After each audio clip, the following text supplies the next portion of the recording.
Hello, welcome to Into the Fire, a Burning Coal Theater Company podcast series.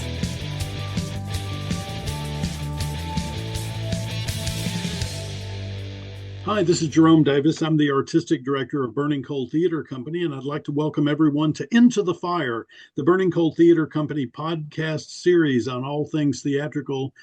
Today we have three very theatrical folks joining us. They are newly minted old friends from the cast of Merrily We Roll Along by Stephen Sondheim and George Firth, which opens at Burning Coal Theater Company on April 10th and runs through the 27th.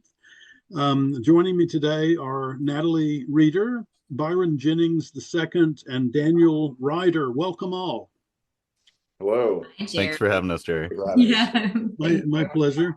So I wanted to start off by asking each of you to tell our listening audience, just a little bit about who you are and how you got started in acting. Sometimes it's a parent who's in the industry. Sometimes it's a really good teacher. Sometimes we fall on our head. What is it that got you started? Byron, do you want to start? Sure. The thing that got me started, and we actually talked about this during our first read-through, was Into the Woods in 1987 or 88, seeing the recorded version of the Broadway show with the incredible Bernadette Peters, who still remains probably my favorite. She's just incredible. But seeing such an incredible show, the stories, the songs, I was 7 or 8, so I didn't get all of the things that Sondheim was putting into the songs, but I just knew that this is incredible and this is super special, and telling my parents I want to do that.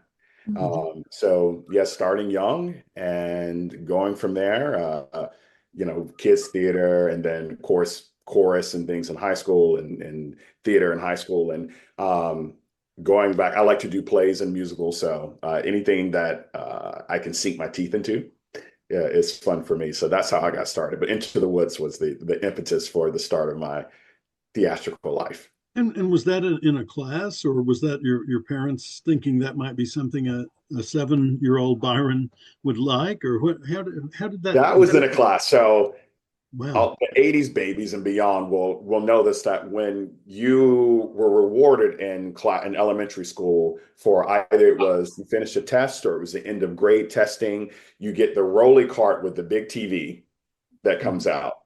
And the teacher pops in the VHS, and you get to watch, and it was Into the Woods. That's nice. So that's what it was. It was just a teacher, and I can't remember which teacher it was, but so thankful for her.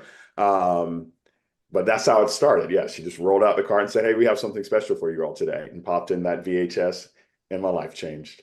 Yeah, thank God it wasn't Die Hard. A little different. Also good. Classic in a different way. A little different, Byron. Yippee-ki-yay. Daniel? Yeah. So I think my journey was a bit of a winding one, because I started in high school, really.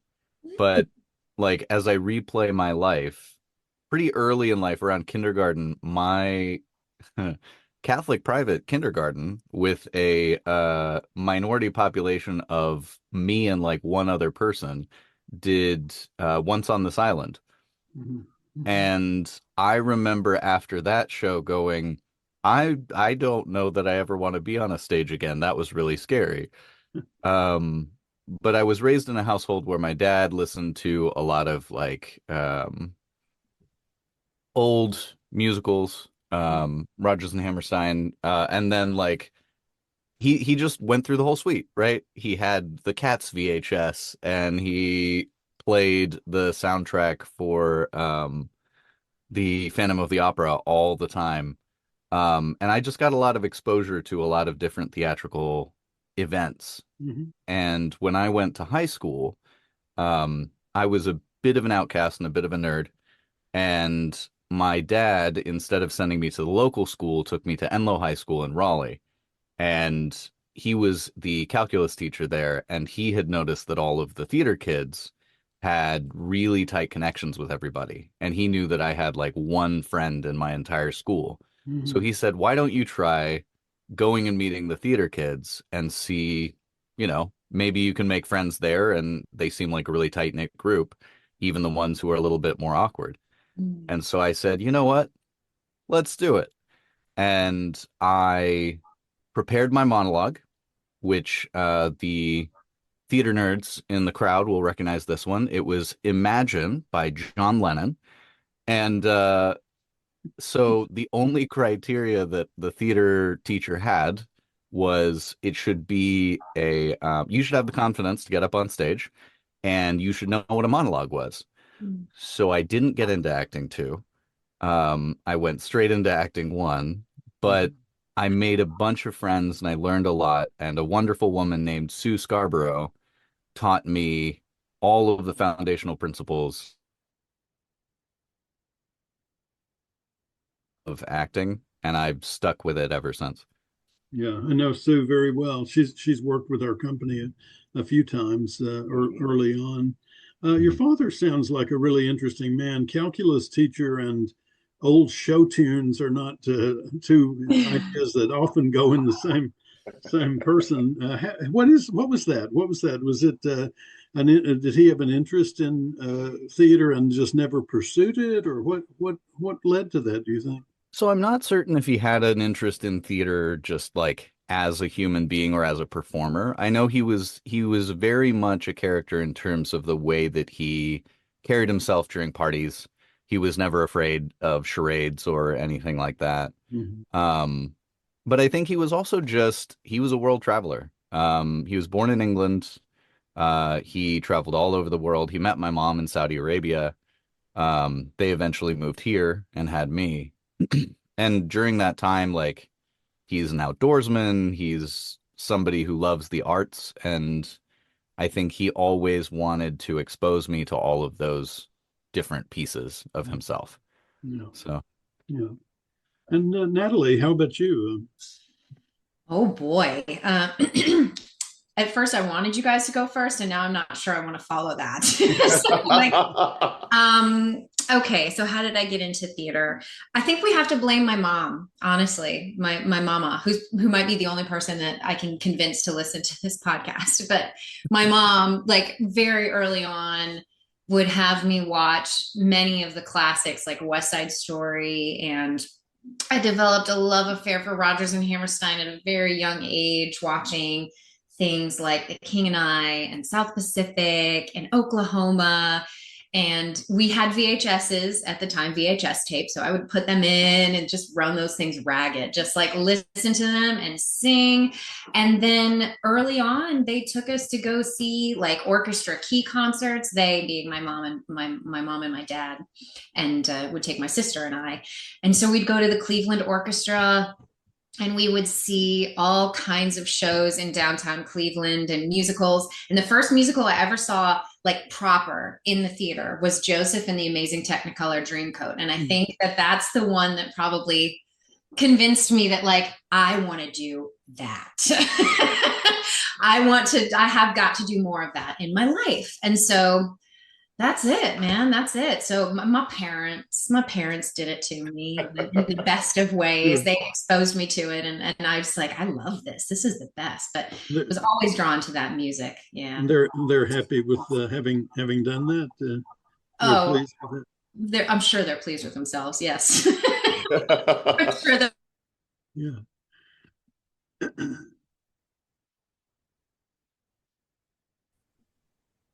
Oh, sorry. Yeah, no, we're good. Okay. We're good. Okay. So I'm hearing a lot of musical theater in your past. Um, did non-musical theater play a role for any of you? Daniel and Byron, you have both performed at Burning Coal in straight plays, I guess we would say. But was there a difference in your mind between those two, or did you just see it all as theater? Um, um, I saw it all as theater, but I do tend to do more straight plays than I do musicals. Um, I mean, I love it all. It all, if it's good, if it speaks to me, if I can really dive deep into a character, I love to do it. But I have tended to do more straight plays because musical, all of it takes an incredible amount of dedication, hard work. But in musicals, particularly because you're adding the singing element and the musical element, for me, there's another sort of step vocally that I need to take care of myself, and I become a little bit of a monk more for a musical than I do for a straight play. And so for a long time, I ran a law firm, and a lot of that was a lot of talking to customers and clients and things like that. And so for me, I knew that, hey, talking, a lot of people, my theater folks will know this, and people who do a lot of talking and stuff for a living, talking takes a lot of you vocally, right? And then you got to go to rehearsal that night and sing for a while. So I'm thankful that now I'm in a job where I don't necessarily do a lot of talking to people during the day. So vocally, it fits more that I can do more musicals now, if that makes sense. But yeah, I mean, I've been really grateful to, and a lot of it thanks to you, Jerry, and Burning Coal, but to do some incredible roles in the straight play canon, but also on the flip side to do some incredible roles in musical theater. 2006 sort of came full circle where I got to play Rapunzel's prince in Into the Woods. That was where I did it at Meredith College, and that Byron, was you would do that so well. it was fun. Singing Agony twice, and forget about it. Oh my God, yes. But I felt like I was 26 then. I was like, oh my gosh, this is great. I finally get to do the show that brought me to theater. But yeah, I enjoy both. I give both of them the same love and attention. Just, sometimes people want to, I don't want to say denigrate musicals, but they put them on a lower sort of pedestal. And no, not at all. It still takes the same work, the same table work that you would do for a straight play, the same dedication to characters, the moments before, all of those things. You must bring that to a musical as well as a straight. I think sometimes it takes more because often the book is not as fleshed out, More of a monkhood that I sort of take on. Yeah. Well, and I would even, yeah, go ahead. If thinking through like what Byron was saying around like people often put musicals down for being a lesser art form, right? Technically, they are so much more challenging because half the time you are dancing and singing and then switching into acting, maybe mid-dance, depending on what you're doing. There's so many physical and vocal challenges to a musical that make it so much more intricate in some ways. And so one of the things that I think is interesting, because I guess the original question was about, are you inspired more by musicals or non-musicals? I think for me, I would also have to echo the idea that like it really has to do with the content more than it has to do with the type of play. And as a younger person, I know I gravitated a lot towards like happier, livelier things that were, maybe more crowd friendly. And as I've aged and things have happened to me in my life, I have certainly gravitated towards darker stories because they speak to a lot more of the, say, experiences that I've had. What's the darkest thing that you've ever done as an actor? The one that pulled you down into a place, or that asked an audience to go into a place that was troubling? Well, so there was an interesting play. So I haven't done a ton of super dark stuff. The darkest thing I've done recently was a Lorca play, and the name of it is escaping me. Oh, I got it. Okay, I'm gonna start over. So the darkest thing I've done recently is a Lorca play called Blood Wedding. Yeah. And one of the central conceits is that the young man, the only named character in the play, which we assumed that Lorca was trying to tell us something with that, is in a loveless marriage that he was placed in by the person that he loves because he did not have enough money for her dowry. And the entire play is him convincing her to run off with him, and then him and her suitor, who she is about to get married to, killing each other at the end. And it is interesting because we also assumed that Leo was kind of Lorca's stand-in, because you found out later, as history progressed, that Lorca was gay. And so he was trapped in an environment where he was unable to explore the love that he truly would have wanted. Mhm. And it was incredibly challenging in the sense that, like, in order to get the audience on board with somebody who is as passionate and as violent as Leo is, you really need to feel the love between the two characters, because I think Western audiences, we think passion trumps everything, love trumps everything, and we need to feel that in order to really understand how dark life can become without it. Natalie, you've done now. This is your second Sondheim with Burning Coal. Do you remember your first experience with Sondheim? And I'm asking that on the tail end of Daniel's story about Blood Wedding, because he tends to tackle some pretty adult material too, whether it's a mass murderer in a pie shop, or in the Passion, which is very much a play about infidelity, I think.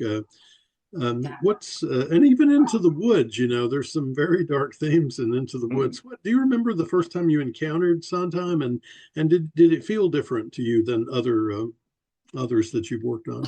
I lost you, Jerry, there for a second, but I do remember my first exposure. So I can't remember exactly what age, but at a certain age, when I realized I really like this theater stuff, I want to do more of it, I started going to the library and like picking stuff up, and like picking up, the Sondheim stuff I could get my hands on, because it was like I knew of the person, but like didn't really knew, he had done the lyrics obviously to West Side Story, and like wanted to get more exposure. And so I started with Into the Woods and actually Sweeney Todd.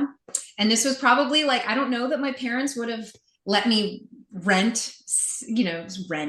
borrow Sweeney Todd from the library if they had like known a little bit more about the subject matter at the age that I was. But I think that's when it started. And to be completely honest, at the time, it was above my head and I sort of knew that, but I was very compelled.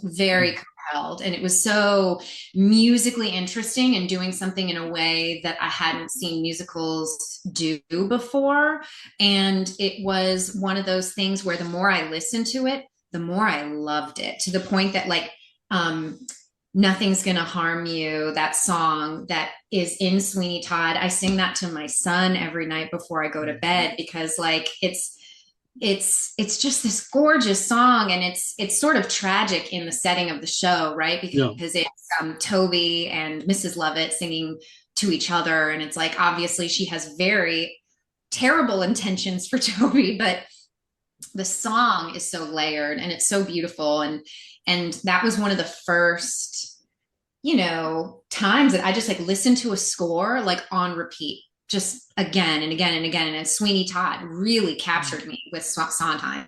So so that's when the love affair began. And unlike Daniel and unlike Byron, I am not a huge fan of straight plays.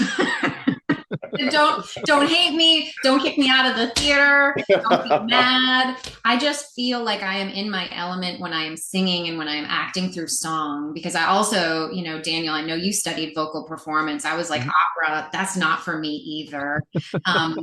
So, musical theater was very much my happy place. And I knew that, I think, from early on, but Sondheim is special. Sondheim is different. And he's compared to the Shakespeare of musical theater. And I think that's true. I think that he elevated the art form in a way that, this redheaded stepchild of the fine arts, this musical theater thing that's like trying to combine all of them, that's like still youthful in comparison to all these other pillars of the arts. He really took it and elevated it and made it widely recognizable, but also respected. So I have a very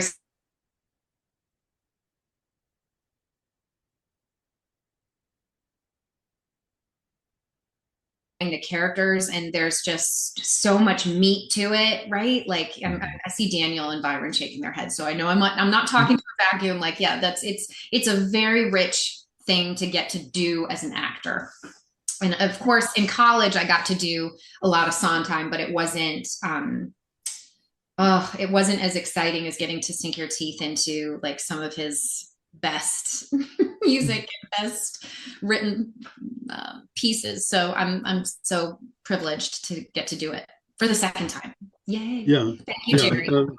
for those of you who don't know, Natalie was Dot in our production of Sunday in the Park with George a few years back here at Burning Coal, and managed to make it a little bit Sunday in the Park with Dot, which I thought was a neat trick to accomplish, especially since Bernadette Peters had not managed quite to do that. Oh, thanks, Jerry. Gee, that's a lot of high praise. well, Lower expectations, yeah. It is, and I saw Bernadette do that show when I was in New York. I saw her do it, and I was absolutely blown away by it. But I was also very excited by your performance of it. Sondheim, Byron, feels to me mathematical in a way. He was sort of notoriously interested in puzzles and games and crossword. He would submit crossword puzzles to the New York Times, and they would print them.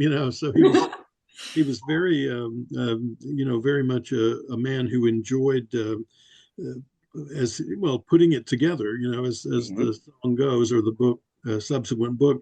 Do you feel that when you act Sondheim, Byron? You've done a little night music with us previously, so you've had a recent experience with Sondheim. Do you feel the precision in a way that maybe you don't in other writers' work?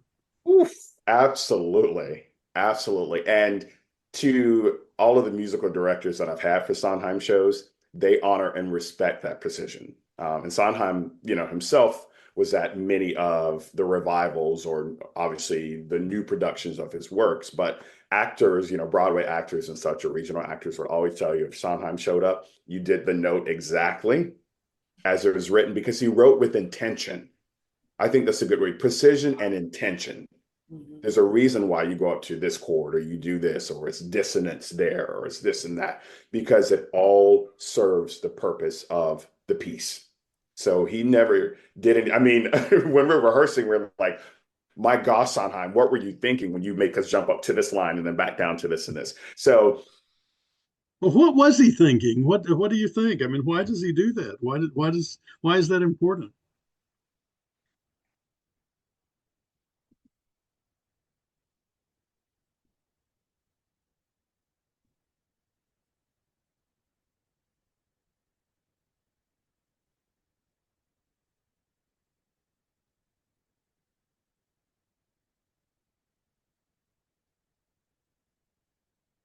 it's a feeling. Oh, Jerry, hi. And you're saying when you get comfortable with that precision. I don't know how much you got of the. Yeah, I got it. I got it. Okay. So yeah, just the intention. When you get comfortable with the precision and the intentionality of the piece, you feel like you won an Oscar or a Tony, even if you're never nominated for any of those things, because you are working with a masterpiece. What does it do for the storytelling, Byron? Do you think there's is it just an exercise, or is there a value to that from a storytelling standpoint, do you think? There's a value to it. There's a value when you meet these characters as the actor who's about to inhabit the bodies of these characters. When you have an incredible, I will say, framework, because for me, the actor's job is to fill in. You get a nice little framework that both the playwright, or, if you're doing a musical, the book writer, the composer, the lyricist, whoever, and then the director, right? That everyone composes this beautiful foundation for you, or this frame, and then you get to fill in everything. And that absolutely helps that the precision and the intentionality and every note or chord that he adds gives you a deeper level of your character, a deeper layer of your character. And I need that when I am digging through, when I'm connecting to a song, right? When I'm connecting to a monologue, whatever the case may be, I need all of those tools so that I can go and inhabit this character in the best way that I can. So yeah, it absolutely makes a difference. It's super important. Do you guys, either of you, have any thoughts on that idea, Daniel or Natalie? Yeah, definitely. Or I mean, Daniel like, sucks because he's like, I don't, you know, your opinion on musicals is interesting to me. So what's it like? Do you have a Oh, different opinion of Sondheim musicals than you do musicals writ large? do certainly. tell. I mean, I think maybe I should clarify some of the conversations we've had around musicals. Yeah. It's a lot more like I tend not to enjoy performing in musicals because a lot of them have skewed positive, Mm. right? They've skewed friendly and approachable. And I get to be friendly and approachable all day. When I'm going to inhabit a character, I want to be meaty and have a lot of depth to it, which, I ask and you shall receive. Frank is not necessarily the nicest human being in the world. Um, but I think going back to Merrily specifically, the idea that Sondheim has taken the music and like it's a bit like reading through a Stoppard play for anybody who knows Stoppard, right? Like you'll be on your seventh performance of when we did Arcadia. I remember we were halfway through the run when my brain went, "Oh, that's what he was saying." Because Yeah. there's just so many layers to this. And then you're going through the score with a Sondheim play, and you're like, oh, wait, this theme from this song is the same as this theme from this song. And oh, this happens because this character has this arc. Oh, interesting. Right. And then the way that you're in the middle of a song, and all of a sudden it's another song that he just throws in because it's like, Yeah. oh, we have to remember and like bring the audience back to this emotional state. And then, oh, no, we're back to the original song. And all of this happens so casually, right? Like it's so clear that he is trying to take the audience on this journey. And he's doing it with this level of mastery that very few playwrights, songwriters, composers achieve because you have to have done so much work and have so much experience to be able to weave in all of those little bits, such that even the performers themselves don't understand it until quite far in the process, even if they've been nose to the grindstone the whole time. It's fascinating. Was it writing psychology in a way, like exploring psychology through music? For sure. Yeah. Yeah. Yeah, I think it deeply links to psychology. And it's that idea that sometimes it's you don't have to tell the audience something. You don't have to say, this is what I want you to know. Sometimes you just give them a little reminder, Mhm. send their mind back. If they miss it, great. That's not the point. The point is to give them the feeling, the emotion, the structure around which they can be taken to that place if they're willing. In a way, he was saying trust the audience. I think Stoppard is a really good example of that too.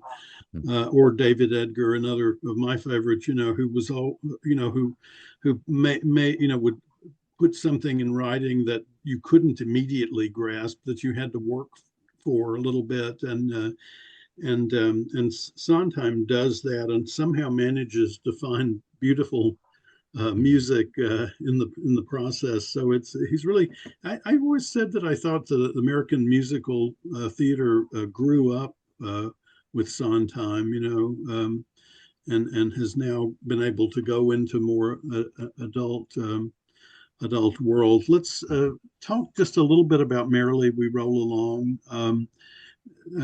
Natalie, the character of Mary is somebody that we meet. The play is told backwards from over about a 20-year period, and it's about three friends from the early college age, I guess, to early 20s to mid 40s or late 40s, and it's about how they grow apart during that time. I think have you have you had any experience while working on Mary that felt personal to you, or is it playing a character that's, like playing Elizabeth the First or something like far afield from your own experience? I could see you in that role too, by the way. But Oh, okay. Yeah, yeah.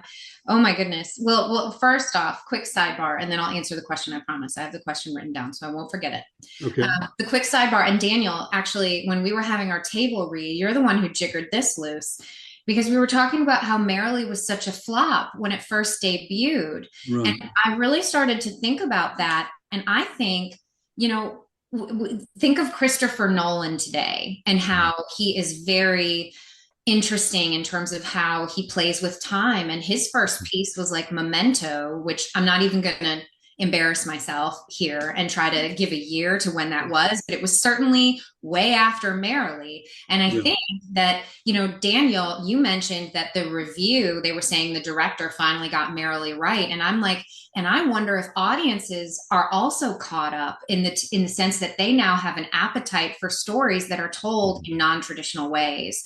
And they've been broken in, if you will, where it's like that's more interesting and they have the ability to go on that journey. But what's interesting is when I was in my musical theater history class way back in college, also to nerd out, because now, Jerry, I'm going to answer your question.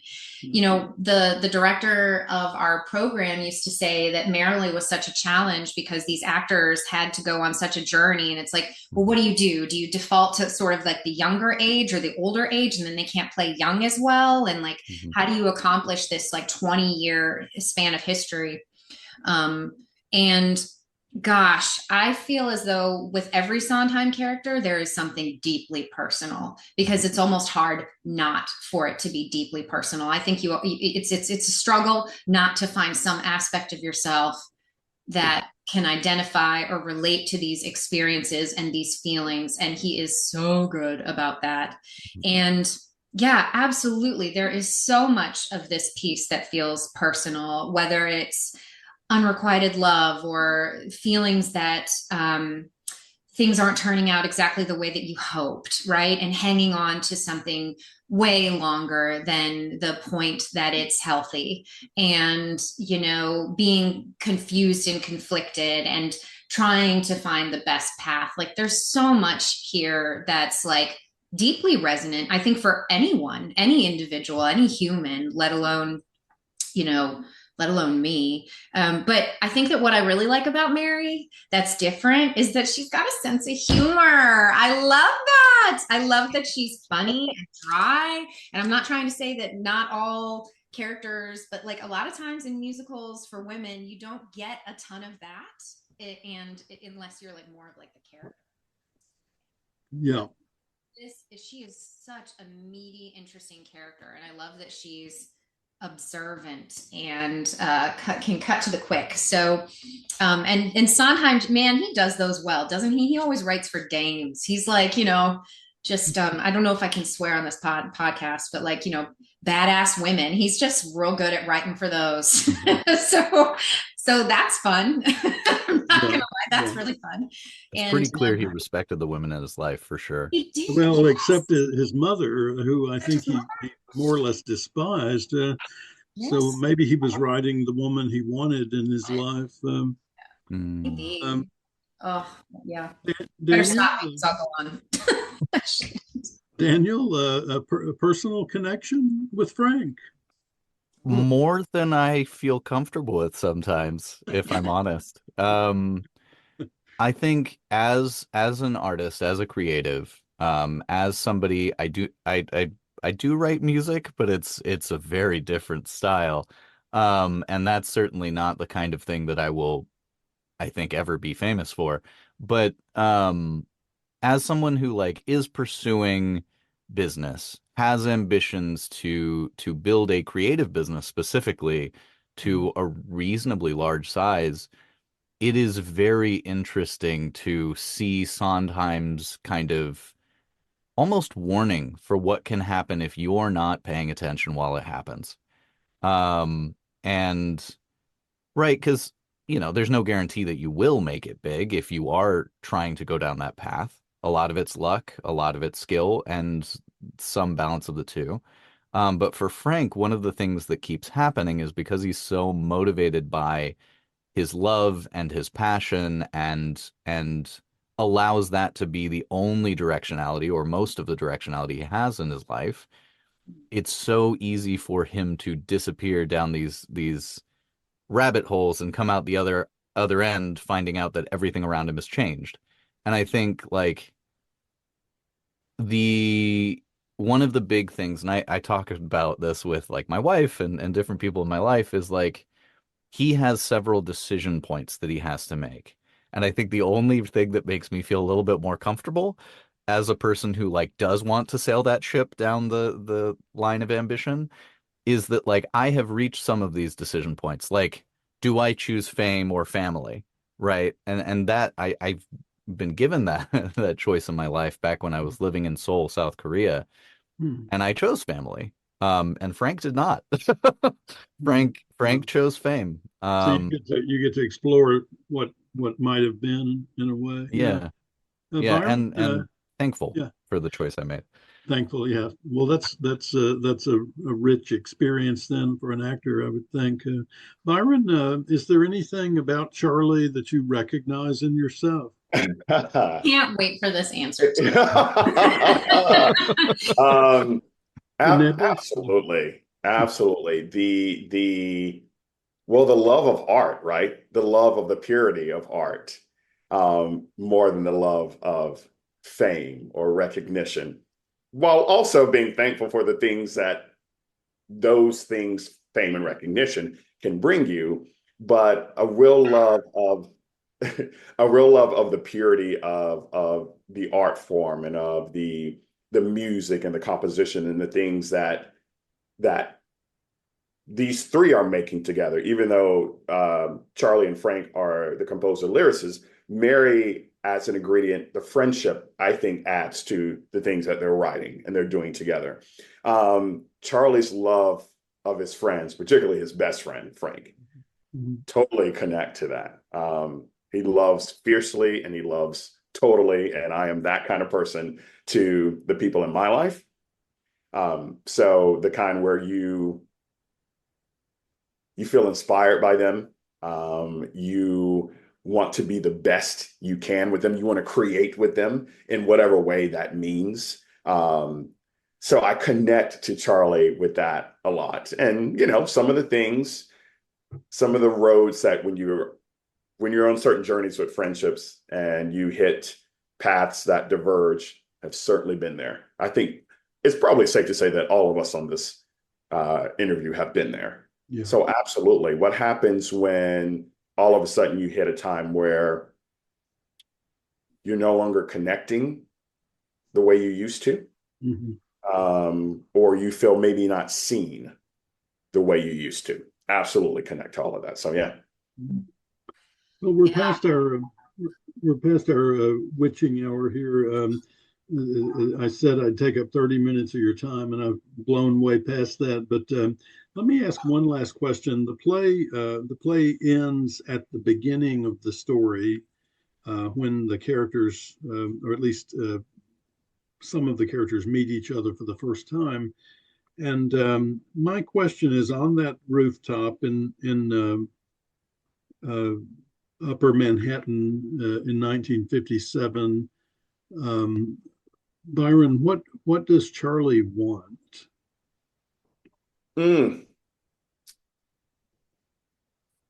I think he wants that moment for the rest of his life.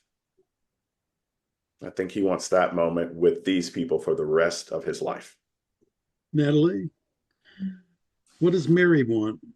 I mean, gosh, can I steal Byron's answer? I mean, I think that, and she just wants to be around Frank, right? Like she's drawn in, and I think captivated by his vision and his energy, and then also feels alive with this like group of folks and so present. And I think that she wants that. She wants that. with them. And yes, for a small fee, I would be happy sorry. to edit your answer in front of Byron's if you. Yeah, that's a good idea. Let's do that. Yeah, let's do that. And I hope I'm not giving anything away by saying that she's in love with Frank. I mean, No, I think that's pretty obvious. Okay, yeah. Pretty we quickly. figured that out pretty early on. Frank, when I think of Frank, Daniel, when I think of Frank, I think of Eric Roberts in the movie Star 80, when he said, "What do I want? I want to be a star." What does Frank want on that rooftop in 1957? I mean, I feel like, him talking about an object in space rotating around the Earth, like, I think he wants to be that kind of center of attention. Well, but also, in a way at that time in his life that is hopeful for the positive effect he will have on everything and everyone around him, including the world itself. Like, their dreams are huge. And I don't think, like, he sees that and thinks, I want to be that amazing. the one everybody's looking up at. Mm-hmm. Well, I hadn't thought about that image in that way until this minute. Natalie, are you sure you don't want to re-edit your video, your answer one more time? Yeah, let's just put me first, Jerry. Just put mine first, and then you can do Byron's and Daniel. That's the way to, yeah. No, those are extraordinary characters, all three of them, and some of the best characters, not just musical theater characters, written in the American theater, I think. So, and you guys get to play them, and I get to watch you every night as the director. So thank you all. Appreciate it. Byron Jennings II, Natalie Reder, and Daniel Ryder appearing in Merrily We Roll Along by Stephen Sondheim and George Firth, which opens on April 10th of 2025 and runs through the 27th at Burning Coal Theater Company. Tickets are available at burningcoal.org or at 834-4001. I hope everybody will come out and have a great night and an enlightening night and a very human night at the theater. Thank you all. Thank you, Dale. Thank you all. Thanks, Jerry. All right. Bye, all. Everyone. Have a good rest of your day. Bye.